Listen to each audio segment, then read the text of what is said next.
이렇게 인사 한번 할까요? 당신에게서 그리스도의 향기가 납니다. 한번 인사하겠습니다. 당신에게서 그리스도의 네, 맞습니다.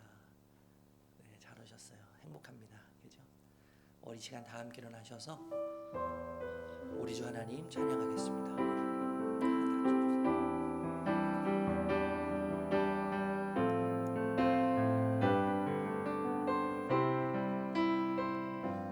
우리 주 하나님 큰 영광과 존귀는 받기에 합당하신 지금 여기 계신 하나님 온 천지 만물을 지으시고 다스리는 큰 권능과 능력으로 주의 말씀 이루시니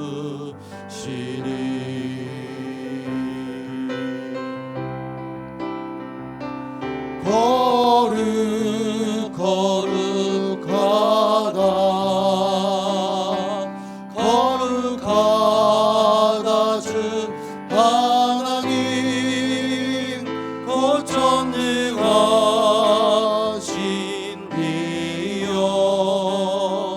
하나님 나라 임하네 어제도 계셨고 오늘도 계시며 이제 곧 오시리와 어제도 계셨고 오늘도 계시며 이제 곧 오시리와 어제도 계셨고 오늘도 계시며 이제 곧 오시리와 어제도 계셨고 오늘도 계시며 이제 곧 오시리와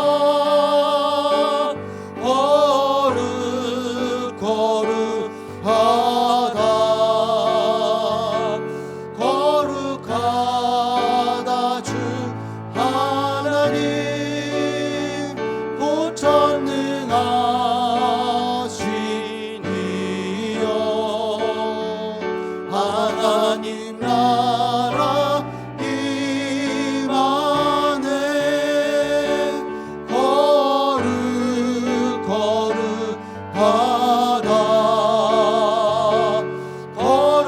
거룩하다 주 하나님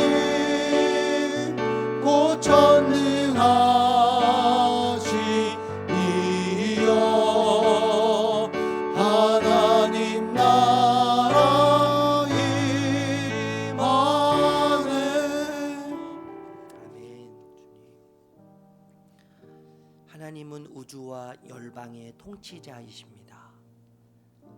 그러나 지극히 작고 초라한 우리를 기억하시고 찾아오십니다. 영광스러운 얼굴을 보여주시고 우리 가운데 함께 거하십니다. 그 위대하고 크신 하나님을 기억하며 한 주간의 삶을 고백하며 참회 기도로 나아가겠습니다. 기도하겠습니다. 주님, 주님 아버지 감사합니다. 주 아버지 하나님 아버지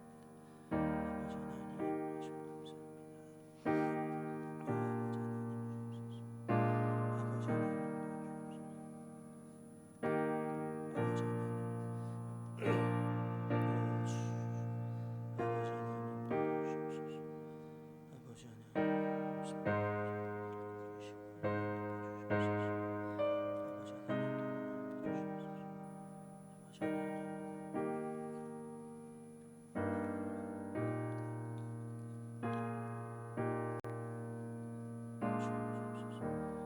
내 모습 이대로 내 모습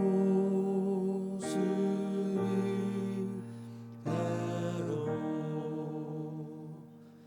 주 받아주소서.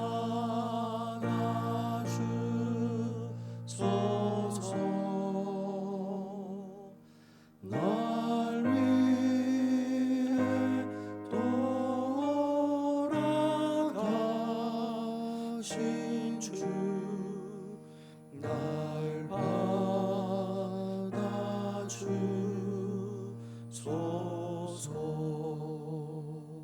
아멘. 우리 함께 드리는 고백의 기도 시편 19편을 함께 교독하겠습니다. 하늘이 하나님의 영광을 선포하고 궁창이 그의 손으로 하신 일을 나타내는도다.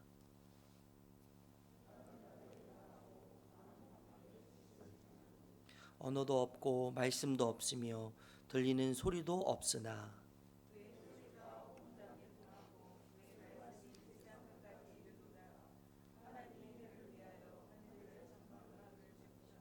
해는 그의 신방에서 나오는 신랑과 같고 그의 길을 달리기 기뻐하는 장사 같아서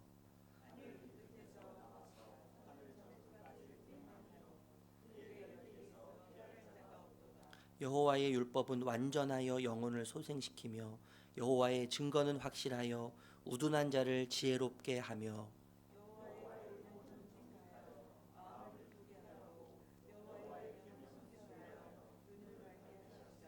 여호와를 경외하는 도는 정결하여 영혼까지 이르고 여호와의 법도는 진실하여 다 의로우니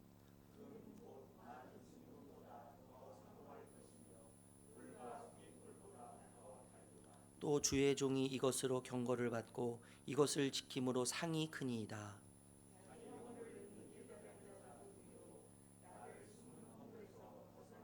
우리 13, 14절 같이 고백하겠습니다. 또 주의 종에게 고의로 죄를 짓지 말하사 그 죄가 나를 주장하지 못하게 하소서. 그리하면 내가 정직하여 큰 죄가에서 벗어나겠나이다. 나의 반석이시요 나의 구속자이신 여호와여, 내 입의 말과 마음의 묵상이 주 앞에 연락되기를 원하나이다. 아멘. 사도신경으로 우리 신앙을 고백하겠습니다. 전능하사 천지를 만드신 하나님 아버지를 내가 믿사오며 그 외아들 우리 주 예수 그리스도를 믿사오니 이는 성령으로 잉태하사 동정녀 마리아에게 나시고 본디오 빌라도에게 고난을 받으사 십자가에 못 박혀 죽으시고 장사한 지 사흘 만에 죽은 자 가운데서 다시 살아나시며 하늘에 오르사 전능하신 하나님 우편에 앉아 계시다가 저리로서 산자와 죽은 자를 심판하러 오시리라. 성령을 믿사오며 거룩한 공예와 성도가 서로 교통하는 것과 죄를 사하여 주시는 것과 몸이 다시 사는 것과 영원히 사는 것을 믿사옵나이다. 아멘. 자리에 앉으셔서 우리 461장 찬양하겠습니다.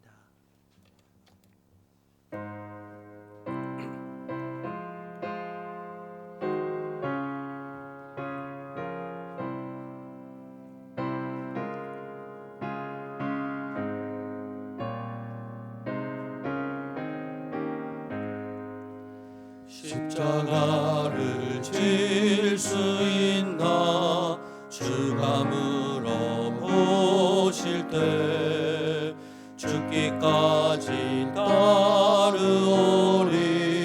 성도 대답하였다. 우리 심령 주의 것이니 주님의 형상 만드소서. 주 인도 따라 살아갈 동안 사랑과 충성 늘 바치오리다. 너는 기억하고 있나 구원받은 강도를. 그가 회개하였을 때 낙원 허락 받았다.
만드소서. 주인도 따라 살아갈 동안 사랑과 충성 늘 바치오리다. 이런 일 다 할 수 있나 주가 물어보실 때 용감한 자 바울처럼 선뜻 대답하리라. 우리의 심령 주의 것이니 주님의 영상 만드소서. 주인도 따라 살아갈 동안 사랑과 충성 늘 바치오리다.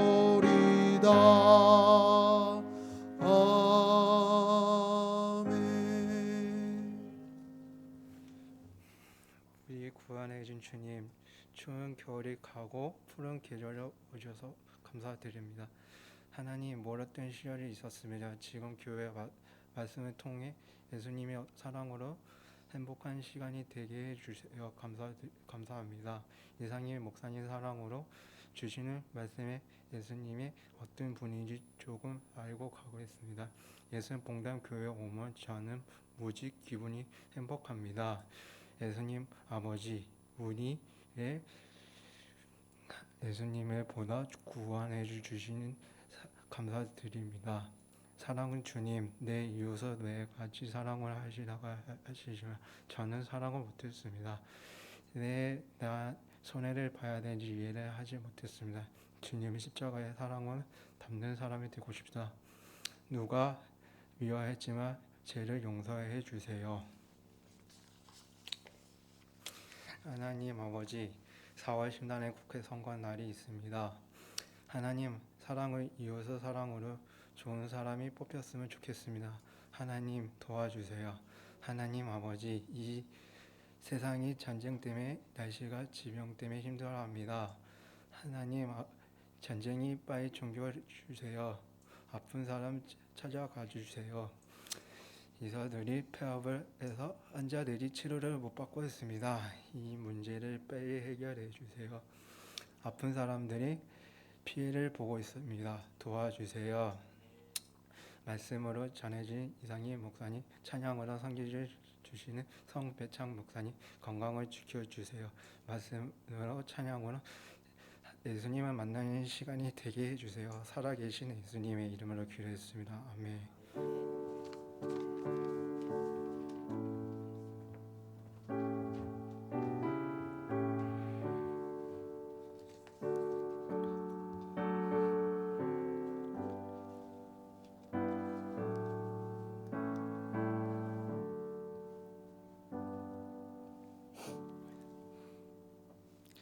이 시간에 찬양하면서 봉헌하겠습니다.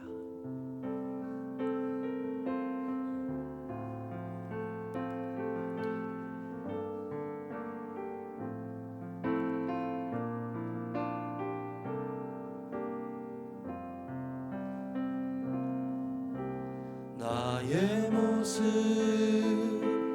나의 소유 주님 앞에 모두 드립니다. 모든 아픔 모든 기쁨 내 모든 눈물 받아주소서.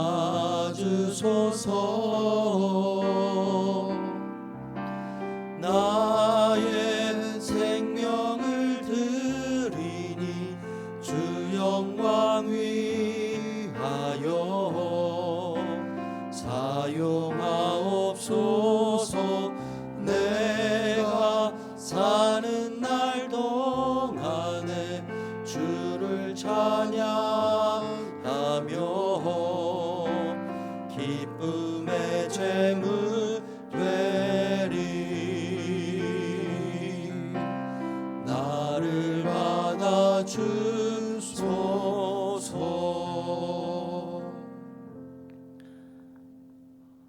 주님, 모든 것은 주님께로부터 왔고 우리의 생명도 주님의 것임을 고백합니다.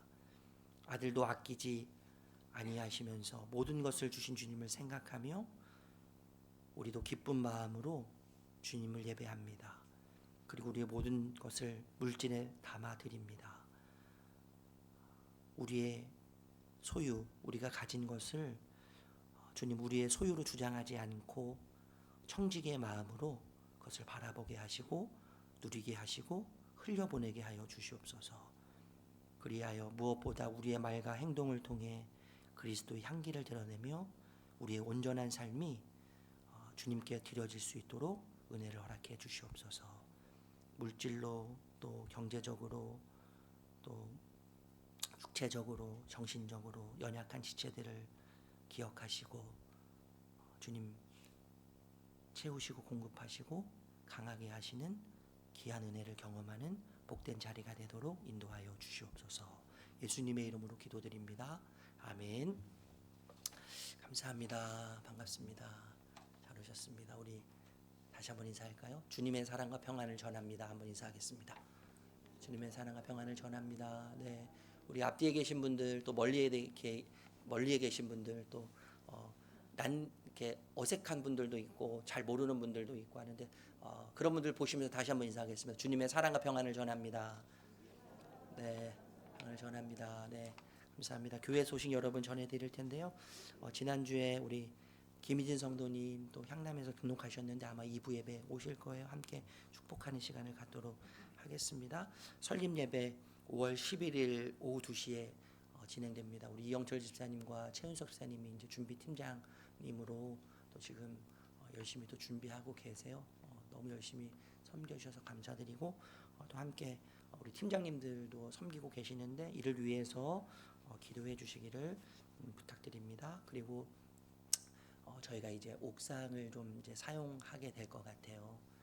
그래서 저희가 인조 잔디도 좀 깔고 그리고 그곳에 그 파라솔 의자 뭐 이런 걸 좀 갖다 놓고 목장 모임도 할 수 있고 또 식사도 할 수 있도록 준비를 하려고 하고 있습니다. 그래서 잘 준비되어질 수 있도록 또 관심을 가져주시면 좋겠습니다. 여러분 목장 선교 매칭 함께 동참해 주셔서 감사드리고요. 매월 1일부터 5일까지 그 선교 구제 온라인 계좌로 우리 목장에서 입금을 해주시면 저희 선교팀장님께서 또 확인하신 다음에 또 송금을 하게 됩니다. 확인해 주시고 특별히 목자분들 더 관심 가져주셔서 입금됐는지 좀 다시 한번 확인해 주시기를 부탁드립니다. 그리고 우리 사역자 임명이라고 뭐 거창하게 되어 있긴 한데요. 우리 성매차 목사님이 청년부와 찬양을 하고 계시는데 4월부터 또 청소년 지금 청소년들이 또 이렇게 좀 많아지고 공간이 좁아져 가지고 지금 막 장소도 알아봐야 되는 상황이고 그래요. 그래서 일단은 임시로 저희가 그 유아부 예배실을 좀 사용하고 유아부 아이들은 목양실이나 2층에서 좀 사용하는 것으로 그렇게 좀 조정을 했고요. 그래서 우리 성매차 목사님께서 또 찬양으로 섬기시면서 청년과 함께 청소년을 섬기기로 하셨고요. 우리 정은혜 간사님이셨는데 이제 전도사님으로 우리 팀장 회의를 통해서 임명을 했습니다. 그리고 이제 신학에 대한 공부들 또 여러 루트들이 있는데 방학을 이용해서 또 이런 교육적인 부분들을 함께 받으면서 진행하게 될 것입니다. 그래서 여러분 호칭 이거 그 호칭이 아니고 뭐죠? 직분. 네, 직분이 참 중요한데 또 제가 아울러 좀 당부드리고 싶은 것은 우리 그 하나님이 주신 직분이 있습니다. 집사, 목사, 장로, 집사, 권사 이렇게 있는데 제가 이렇게 보니까 혼란스럽게 이렇게 사용하시는 분들이 계시는 것 같아요. 그래서 그런 직분에 대한 부분들 좀 정확하게 저희가 하나님이 주신 질서 안에서 잘 이렇게 그 직분에 대해서 사용하시면 이렇게 부르시면 대단히 감사하겠습니다. 그리고 수요 담음 기도회 이번 주는 선거일인데요. 프린트물로 좀 대체하려고 해요. 우리 반주자분도 지난주 계속 고난 주간에 너무 많이 지금 반주자가 한 분밖에 없어요. 한 분밖에 없어서 계속 혼자 나오셔서 반주하시는데 너무 애쓰시고, 또 싱어분들도 계속 뭐 쉬지도 못하시고 또 이렇게 했는데, 이번에 아마 공적인 그 휴일이어서 이번 주에 한번 대체물로 로비에 비치되어 있습니다. 그래서 여러분 확인하시고 여기에 기도 제목 보시면서 수요일 저녁에 시간 맞추셔서 교회 오셔도 좋고요. 각자 계신 곳에서 함께 기도하시면 좋겠습니다. 사실 제가 쉬고 싶어서 그래요. 네, 참고해 주시기를 바랍니다. 예, 너무 솔직했나요? 예, 다른 내용 여러분 주보를 참고해 주시면 대단히 감사하겠습니다. 오늘 함께 나눌 말씀은 마태복음 8장 18절에서 22절 말씀입니다. 마태복음 18장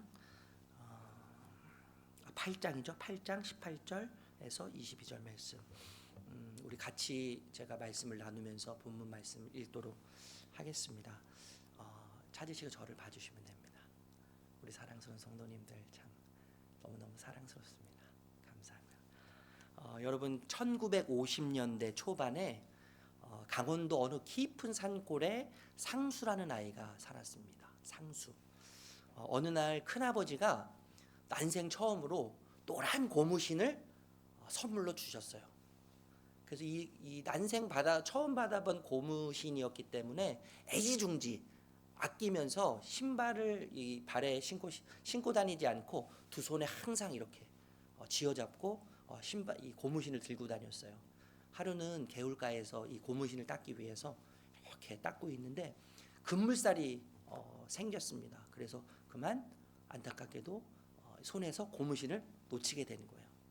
이 고무신을 찾기 위해서 개울가를 열심히 쫓아갑니다. 얼마나 오랫동안 이 고무신을 따라갔는지 상수는 결국 길을 잃게 되었어요. 그래서 결국에 졸지에 고아가 돼버린 거죠. 고아가 되었고 온갖 고생을 하면서 많은 세월이 흘렀습니다. 그리고 노인이 되었어요.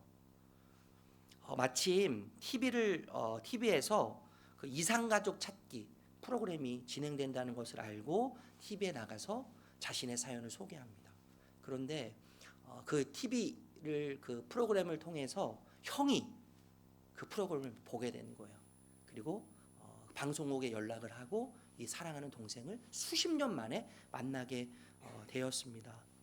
그렇게 다시 가족을 만나게 되었지만 어머니는요, 그 자기를 잃고 나서 충격에 빠져서 얼마 되지 않고 돌아가셨어요. 그리고 아버지가 살아계셨는데 오래전부터 치매를 앓고 계셨습니다. 50년 만에 아들을 만났는데 아들을 알아보지 못하는 거죠. 그렇게 만나고 싶었던 아버지. 근데 그 아버지를 만났는데 아버지가 자식을 알아보지 못하는 거예요. 할아버지가 된 상수. 아무 말도 하지 못하고 하염없이 눈물을 흘렸습니다. 실제 있었던 이야기예요. 여러분, 우리는 가치가 있다고 여기는 것, 소중하다고 생각하고 판단하는 것을 따르게 돼 있어요. 따르게 돼 있습니다. 오늘 따름에 관련된 이야기를 함께 나누려고 해서 이 이야기를 좀 말씀드렸습니다. 우리 18절 말씀 우리 같이 한번 읽어보도록 하겠습니다. 18절. 예수께서 무리가 자기 옆에 둘러서 있는 것을 보시고 제자들에게 건너편으로 가자고 말씀하셨다. 여러분, 예수님에게 많은 무리가 따릅니다. 예수님의 인기 명성은 엄청나요. 인기몰이. 여러분, 많은 사람들이 나를 우러러볼 때, 나를 향해서 긍정적인 마음을 갖고 많은 사람들이 따르면 자연스럽게 어깨에 힘이 들어가지 않습니까? 어깨에 힘이 들어가고 흐뭇해져요. 그리고 막 존재감이 느껴지지 않아요? 그런데 여러분, 이 사람의 평판, 인기, 명성, 예수님은요 이런 것에 집착하지 않으세요. 예수님은 그곳을 피해서 제자들에게 다른 곳으로 가자고 말씀하십니다. 여러분, 우리가 흔히 낙심하는 이유, 자주 낙심하는 이유는 무엇입니까? 사람들의 평판 때문이죠. 사람들의 평가, 저 사람이 나를 어떻게 생각할까? 내가 이렇게 행동했을 때 저 사람이 나를 어떻게 판단하고 행동할까? 내가 이런 옷을 입고 다니면, 내가 이런 직업을 하면, 내가 이런 직종에서 일을 하면 저 사람이 나를 어떻게 판단할까? 이 평판 중독이 우리에게 있어요. 평판 중독, 인기 중독, 다른 사람들이 나를 어떻게 평가할까에 대한 평가 중독이 있어서 우리가 끊임없이 다른 사람들의 눈치를 봅니다. 여러분, 우리는 사람 앞에서 아닌 하나님 앞에서 하나님이 나를 어떻게 생각하실까, 하나님이 나를 어떻게 판단하실까, 하나님이 나를 어떤 시선으로 항상 보고 계실까, 이것이 훨씬 더 중요한 자라는 것을 기억하셨으면 좋겠어요. 여러분, 한 율법학자가 예수님을 따르겠다고 합니다. 19절 말씀 읽어볼까요? 읽겠습니다. 율법학자 한 사람이 다가와서 예수께 말하였다. 선생님, 나는 선생님이 가시는 곳이면 어디든지 따라가겠습니다. 이 서기관, 개역개정에서는 서기관이라고 이야기하는데 율법학자라고 우리가 이야기하지 않습니까? 일당이 제가 몇 번 말씀드렸지만 평민에 비해서 일용직 근로자에 비해서 두세 배 가량 일당을 받는 50에서 60만 원 이상의 일당을 받는 중산층 이상의 사람이에요. 여러분, 당시 사회에는 문맹률이 굉장히 높았습니다. 그래서 글을 읽고 쓰는 이 율법학자들이 특권을 누릴 수 있었어요. 그런데 그런 그가 지금 예수님께 다가와서 제자가 되겠다고 이야기하는 거예요. 여러분, 우리가 예수님의 제자들의 면모를 알고 있지 않습니까? 어떠한 제자들인지, 제자들의 직업이 뭔지 다 알고 있어요. 갈릴리 촌사람들이죠. 갈릴리 촌사람들, 배우지 못했던 어부들. 당시에 그 세리는요, 허락받은 강도라고 하는 별명이 붙어 있다는 거예요. 허락받은 강도. 예, 법적으로 합법적으로 강도짓을 할 수 있는 세리. 사회적으로 신분적으로 인지도라고 하는 것은 전혀 없는 사람들이 다 제자들이었지 않습니까? 당시에 여러분, 제자가 그 스승을 선택했다고 해요.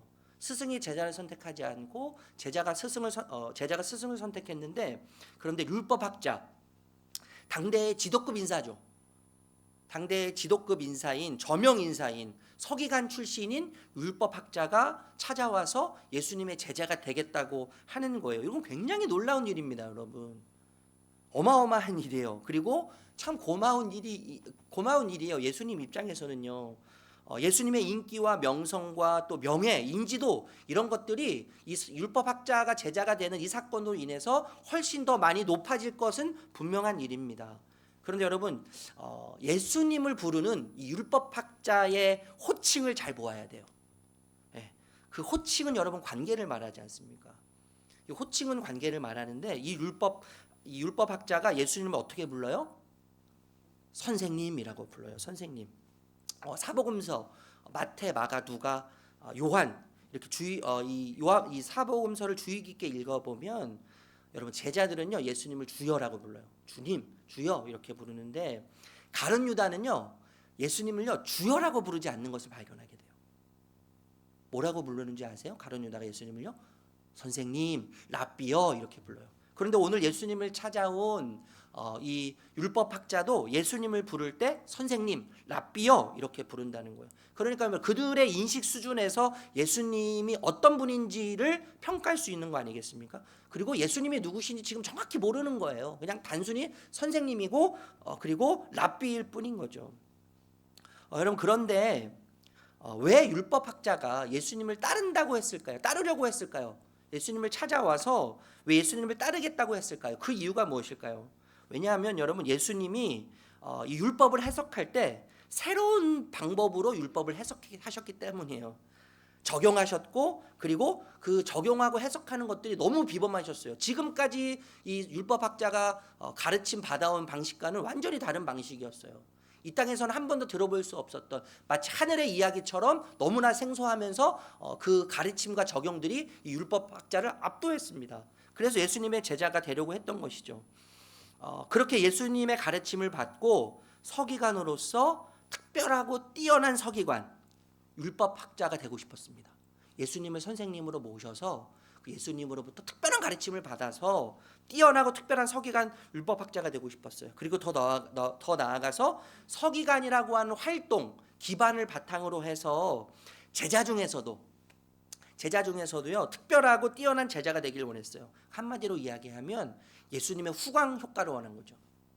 예수님의 후광 효과를 통해서 이 땅에서 무언가 더 나은 입지를 위해서, 무언가도 사람들 사회적으로 또 더 나은 입지를 위해서 지금 예수님을 따르려고 지금 결심했다는 것입니다. 그러니까 여러분, 그에게는요, 예수님은 학문적 차원에서 우호적인 추종자였을 뿐인 거예요.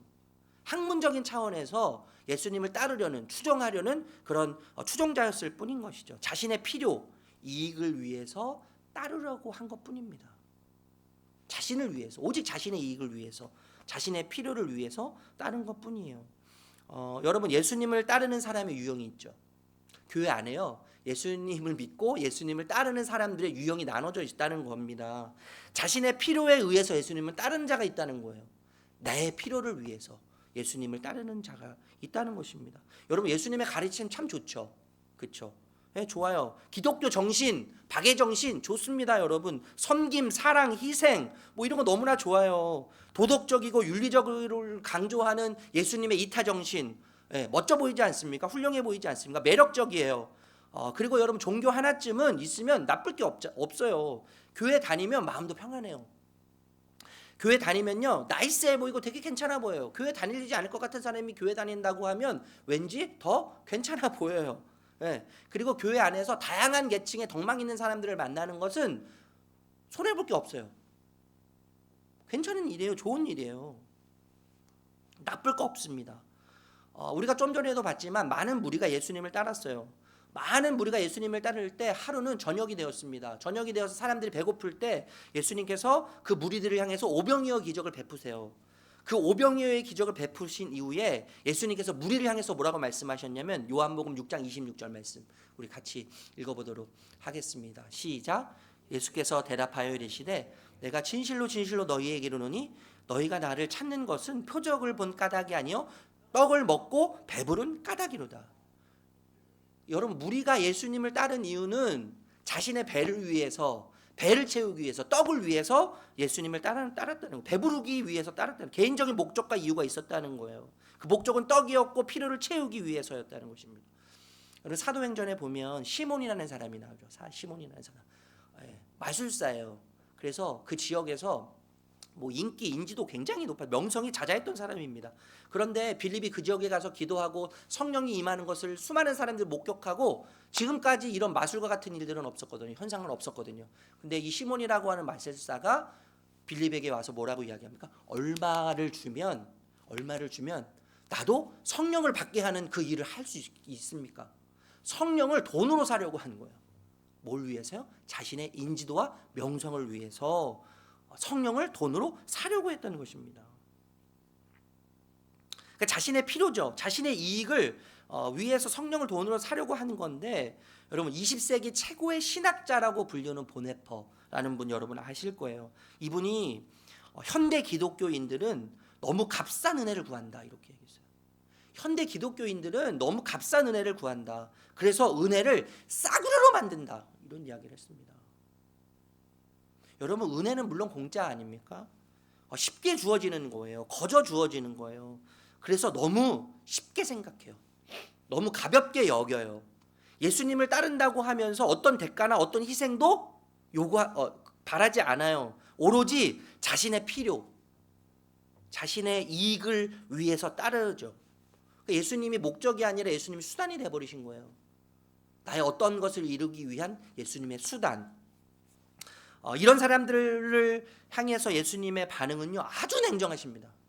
아주 냉정하세요. 율법 학자를 향해서 비유로 말씀하시는데 20절 말씀 읽어볼까요? 20절 읽겠습니다. 시작. 예수께서 그에게 말씀하셨다.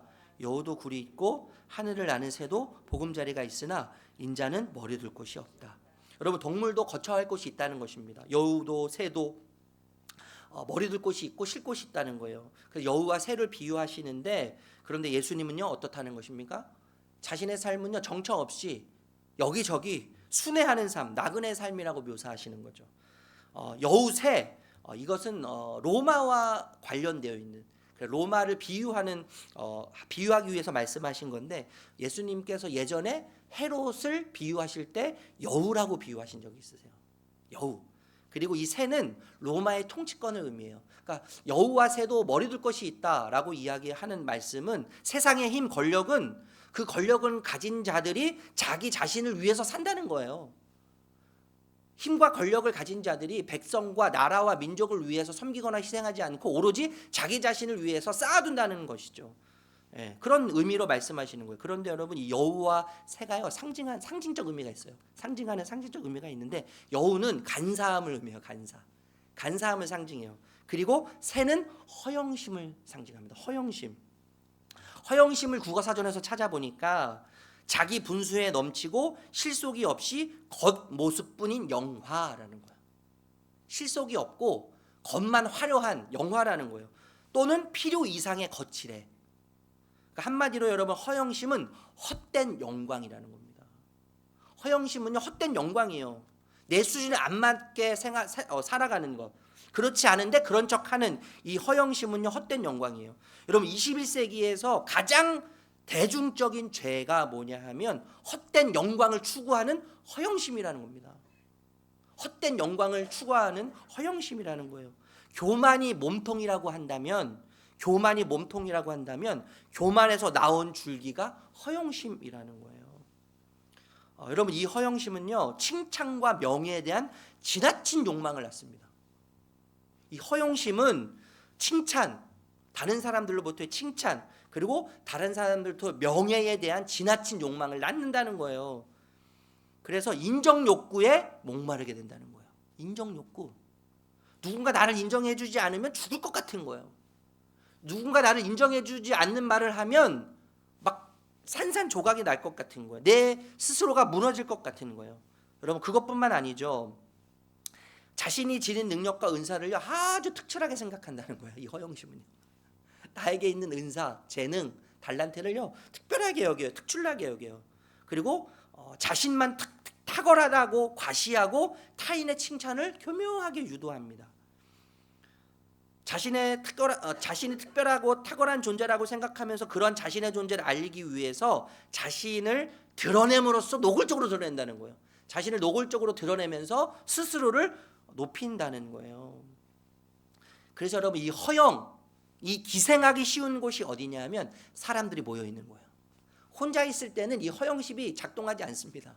사람들이 모여 있는 곳에는요, 이 허영심이 기생하기 쉬운 거예요. 공동체, 여러분, 교회도 예외는 아니에요. 거룩이라고 말하면서 모이는 그 모임의 장소에 허영이 기생할 수 있어요. 영적이라고 말하는 공동체, 교회, 목장, 부서, 팀장, 이런 전체 이런 모임 가운데요, 기생할 수 있는 거예요. 그래서 우리 리더들이 정말 조심해야 되는 겁니다. 목사부터 우리 장로, 팀장, 목자, 우리 교사, 이 허영심에 빠지지 않도록 여러분, 우리가 항상 조심해야 돼요. 허영심은 이 교회에서 타이틀을 갖고 있는 사람들이 피할 수 없는, 그래서 유혹인 거예요. 허영심. 그런데 여러분, 이 허영심의 동반자가 있다는 겁니다. 허영심에는 동반자가 있어요. 그것이 뭐냐면 위선이고 외식이에요. 위선이고 외식. 허영심이 동반하는 동반자가 있는데 위선이고 외식이라는 거예요. 겸손히 하나님을 섬기기보다 사람의 인정에 더 가치를 둬요. 사람의 인정에 가치를 더 둬요. 그래서 직접적으로 자신의 탁월함을 말해 행동으로 보여주면서 찬사와 영광을 다 가로챕니다. 하나님이 받으셔야 할 찬사와 영광을 다 가로채요. 그리고요, 간접적으로는 그렇지 않는 척하면서 자신의 뛰어남을 드러내기 위해서 은근슬쩍 다른 사람을 깔봐요. 그리고 낮춰요. 무시해요. 쉽게 봐요. 그래서 허영심이 있는 곳에는요, 논쟁이 있습니다. 항상 논쟁이 존재해요. 이 허영심이 기생하는 곳에 논쟁이 있고 불화가 있고 다툼이 있고 싸움이 항상 들끓게 되어 있는 거예요. 그래서 여러분, 자신의 필요를 위해서 예수님을 따라가는 자라면 허영심의 양육자가 되는 거예요. 우리가 지금 1:1 양육받지 않습니까? 내 필요를 위해서 예수님을 따르고 예수님을 믿는 자는 이 허영심을 양육하는 양육자가 되는 거예요. 너무 무서운 이야기죠. 자, 여러분, 율법학자라는 자가 제자 중에 으뜸이 되겠다고 나섰지만 예수님의 이야기를 듣고 스스로 포기합니다. 그러자 다른 한 사람이 나타나요. 21절 읽어보겠습니다. 21절 시작. 또 제자 가운데 한 사람이 말하였다. 주님, 내가 먼저 가서 아버지의 장례를 치르도록 허락하여 주십시오. 여러분, 이 사람은 제자 중 한 사람이라고 표현하는데 이 사람도 뭐예요? 예수님을 따르겠다고 단호하게 예수님께 선언합니다. 그런데 조건을 붙여요. 조건이 있다는 거예요. 어떤 조건이에요? 먼저 가서 아버지의 장사를 치르게 해주십시오라고 이야기한다는 거예요. 요청하는 거예요. 유대인의 장례식은 두 가지 종류가 있었다고 해요. 첫 번째는 어떤 장례식이냐면 사람이 죽으면 일주일 동안 장례를 치른다는 거예요. 일주일 동안 장례를 치르고 그리고 돌무덤, 그 당시 그 지역의 특성상 무덤은 다 돌무덤이었는데 무덤에 장사를 지냅니다. 이게 첫 번째 장례식이고, 두 번째 장례식은 돌로 된 무덤 안에 또 다른 작은 무덤이 있다는 거예요. 그래서 1년이 지나면 기후 특성상 1년이 지나면 이 몸이 다 육체가 흙으로 다 변하고 먼지로 변하고 뼈만 남는다는 거예요. 뼈만 남으면 그 뼈를 무덤 안에 있는 또 다른 무덤에 집어넣는 장례식이 있다는 거예요. 그런데 그 무덤 안에는 조상들의 뼈가 다 있는 거죠, 같이. 그래서 구약 성경에 보면 어떤 표현들이 있어요? 그들이 조상에게로 돌아갔다 이렇게 표현하는 거예요. 조상에게로 돌아갔다는 표현이 이것 때문에 나온 표현이라는 거예요. 무덤 안에 무덤이 있는데 그 무덤 안에 뼈를 다시 1년 후에 장사 지내는. 그래서 이 두 종류의 장례가 있었다는 거예요. 이 제자가 지금 아버지의 장례를 이야기할 때 어떤 장례인지는 정확히 모르겠어요.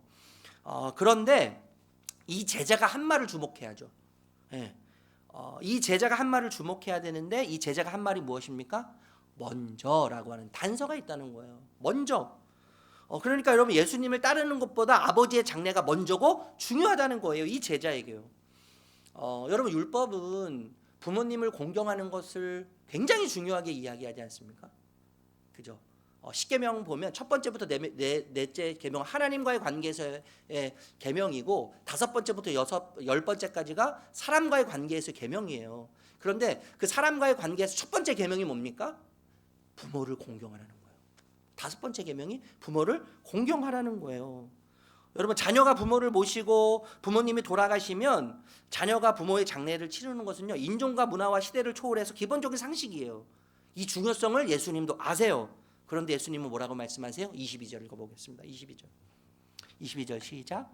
예수께서 그에게 말씀하셨다.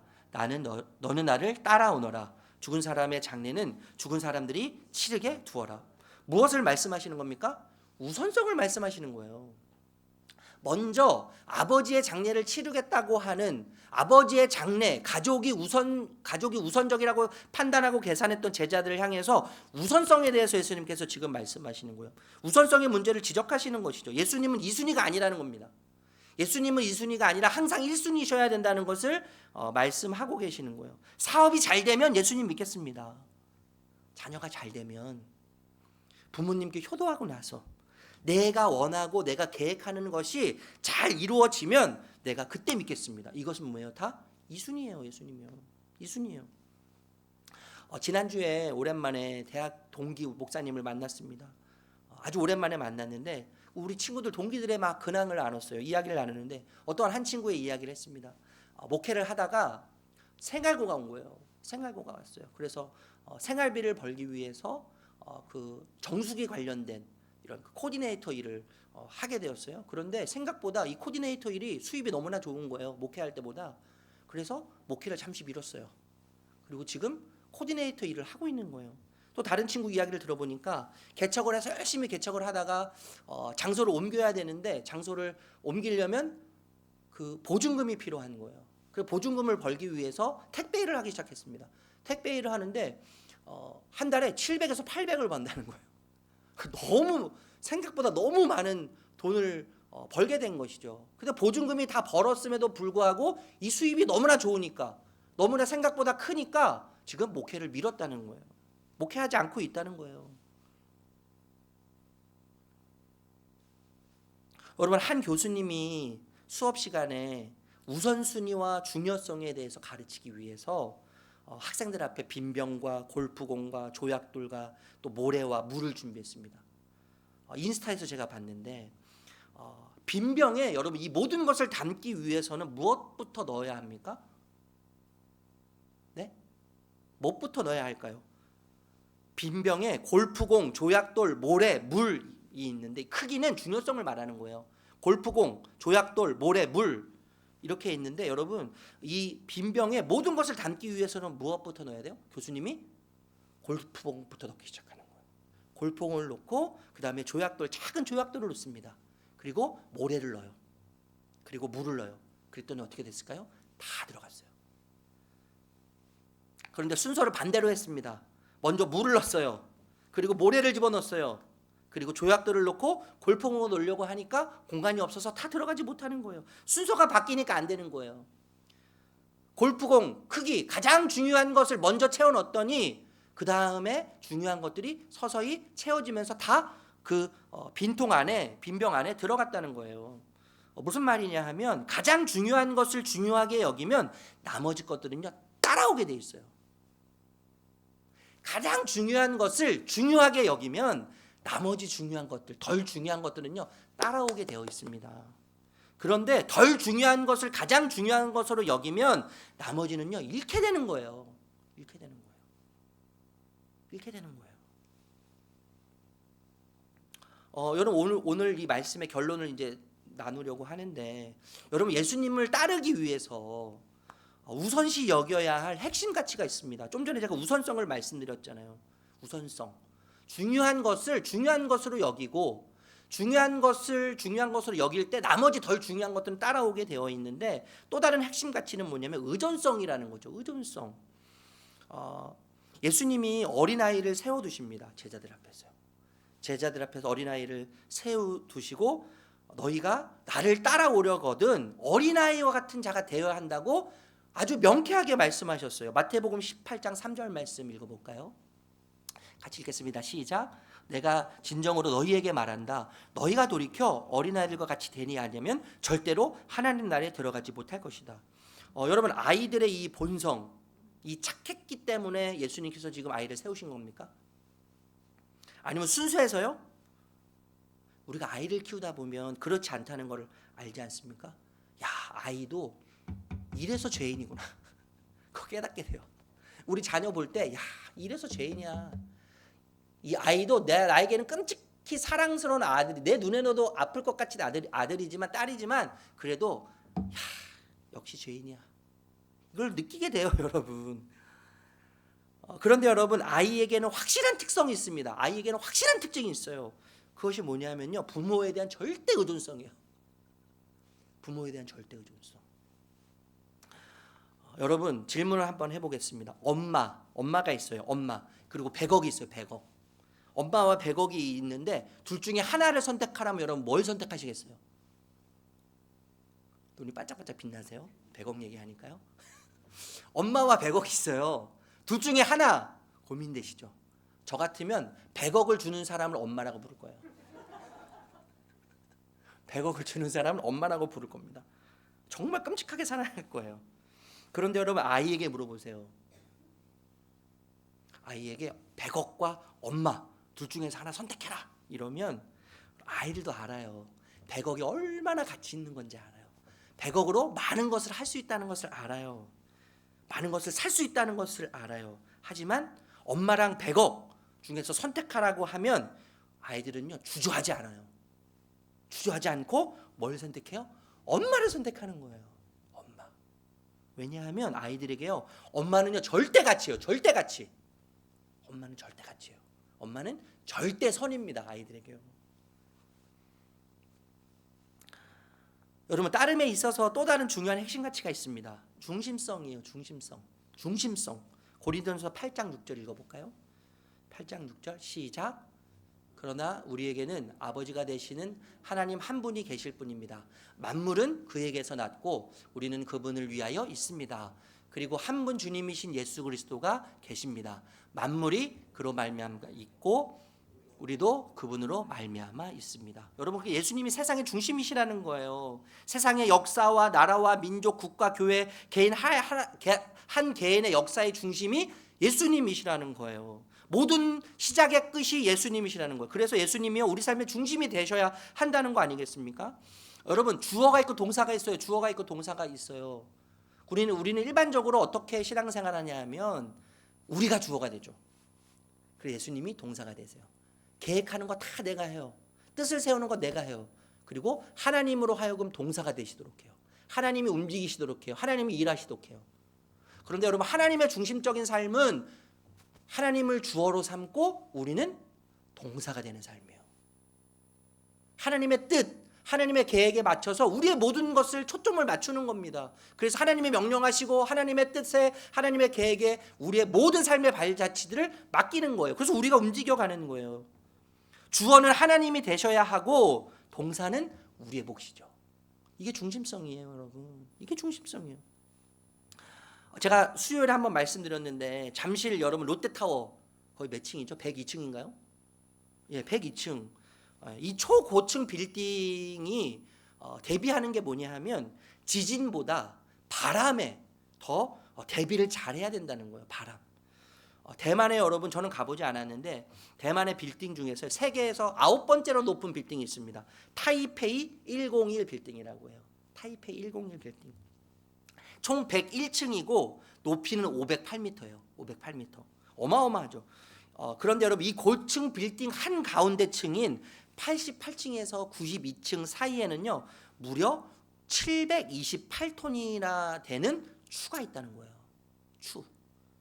왜냐하면 바람이 불면 건물이 흔들리는데 너무 높기 때문에 이 건물이요 무너질 수 있다는 거예요. 그 중심을 잡아야 된다는 거죠. 중심. 그 중심을 잡기 위해서 어떤 바람이 불더라도 그 중심을 딱 잡기 위해서 728톤이라고 하는 그 무게의 중심을 건물 가장 중간의 층에 딱 박아뒀다는 거예요. 그 바람이 불어도요 어떻게 되겠습니까? 이 건물이 바람을 타고 움직이지 결코 무너지지는 않는 거예요. 추가 건물의 중심을 딱 잡아주는 거예요. 여러분, 우리도요 외부로부터 굉장히 큰 영향을 많이 받는 사람들이에요. 그래서요 자주 흔들려요. 자주 흔들려요. 우리의 삶에 하나님이 중심이 되시지 않으면 우리는 흔들리는 거예요. 넘어지는 거예요. 실패하는 거예요. 하나님이 중심이 되시면 흔들려도 다시 중심을 잡을 수 있습니다. 다시 일어설 수 있습니다. 이제 말씀을 마무리하겠는데, 여러분, 그런데 여러분, 예수님은 이 진리를 따르는 핵심 가치, 우선성, 의존성, 중심성, 이것을 자신을 비우심으로 따르셨어요.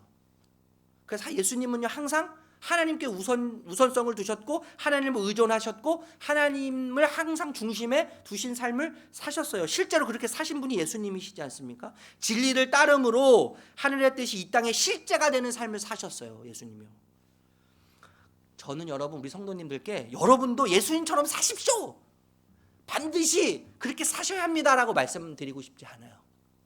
왜냐하면 이거 너무나 힘든 일이기 때문에 그렇게 말씀드리고 싶지 않아요. 대신에 이렇게 말씀드리고 싶어요. 예수님을 사랑하십시오. 사랑하면 닮게 돼 있습니다. 사랑하면요 기막히게 닮아요. 저희 아내가 요즘 저를 닮아가고 있어요. 걱정이 좀 돼요. 허당히 제 모습을 닮아가.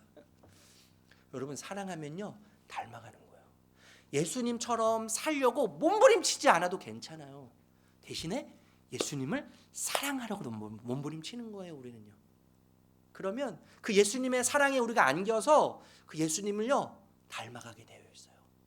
어느 날 우리가 자꾸 넘어지고 쓰러지고 실패하지만 그 예수님의 사랑으로 인해서 우리가 예수님을 사랑하고 더 사랑하게 될 때 점점 예수님을 닮아가는 나의 모습을 보게 되는 것입니다. 여러분, 헌금 많이 하나님께 드리는 거 중요하죠. 좋아요. 저 목사로서 참 행복해요. 재정이 어렵다고 하면 불안해요. 그거 중요합니다. 섬기고 헌신하고 토요일마다 여러분 청소 오셔서 청소하시는 것도 너무 귀해요. 그런데 더 가장 중요한 게 뭐냐 하면 주님을 사랑하는 거예요. 주님을 사랑하는 거예요.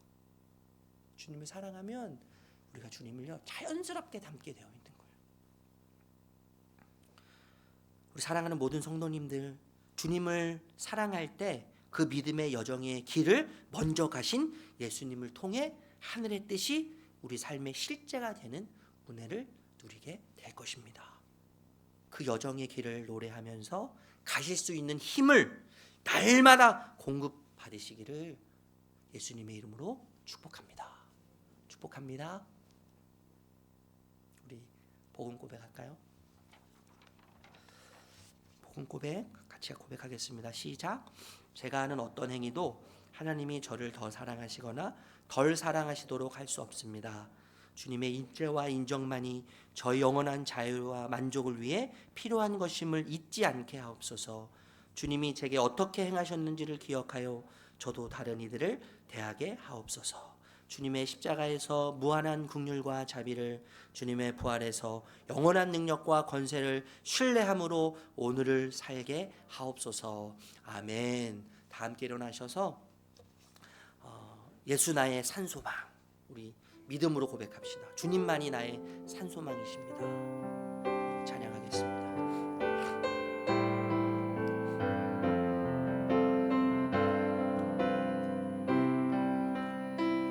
깊은 절망의 수렁 가운데 주님께 갈 수 없던 우리, 어두운 밤중에 하늘을 향해 주의 이름 나 부를 때, 어둠을 뚫고 오신 주 사랑 나의 절망 거두셨네. 주님의 공로 다 이루셨네. 주 예수 나의 산, 그 누가 주의 자비를 다하라. 그 누가 주의 자비를 다하라. 한없는 은혜 증량할까. 영광을 떠나 이 땅에 오신 죄가 되신 구주 예수, 주의 십자가 내게 말하네. 영원히 난 용납돼. 아름다우신 주님, 아름다우신 왕 나는 주의 그리스도 나의 산소망. 그리스도 나의, 우리 두 손 들고 고백할까요? 할렐루야. 주를 찬양합니다. 할렐루야. 주를 찬양하여라. 할렐루야. 자유케 하셨도다. 죄의 저주 끊으신 주께 구원이 있도다. 주 예수 나의 산. 할렐루야. 주를 찬양합니다. 할렐루야. 주를 찬양하여라.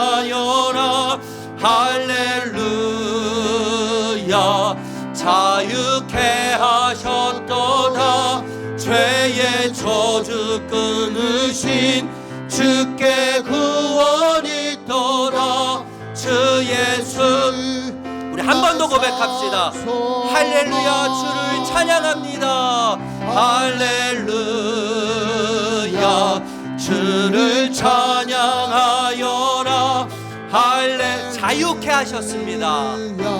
자유케 모든 저주를 끊으신 주님, 저주 주님께만 구원이 있습니다. 구원이 있도다. 주 예수 나의 산 소망. 주 예수, 주 예수 나의 산 소망. 아멘. 자신을 비워 하나님의 뜻을 따라 사신 주님, 저희는 예수님을 따르는 길이 늘 쉽고 편하기만을 원합니다. 그러나 주님은 때로 우리에게 큰 비용을 지불하고 희생이 있을 것이라고 말씀하십니다. 예수님을 따르다가 손해볼 것 같은 때도 있습니다. 그러나 주님, 예수님을 따르는 비용이 클지라도 그분의 제자가 되는 가치는 훨씬 크다는 것을 깨닫게 하여 주시옵소서. 예수님을 더욱 사랑함으로 믿음의 여정의 길을 먼저 가신 예수님을 통해 하늘의 뜻이 우리 삶의 실제가 되는 은혜를 누리게 하여 주시옵소서.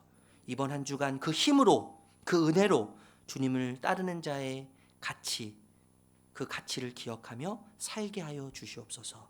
우리를 응원하실 주님을 기억합니다. 우리와 함께 손을 마주잡고 우리를 이끄실 주님을 기대합니다. 예수님의 이름으로 축복하며 기도드립니다. 아멘.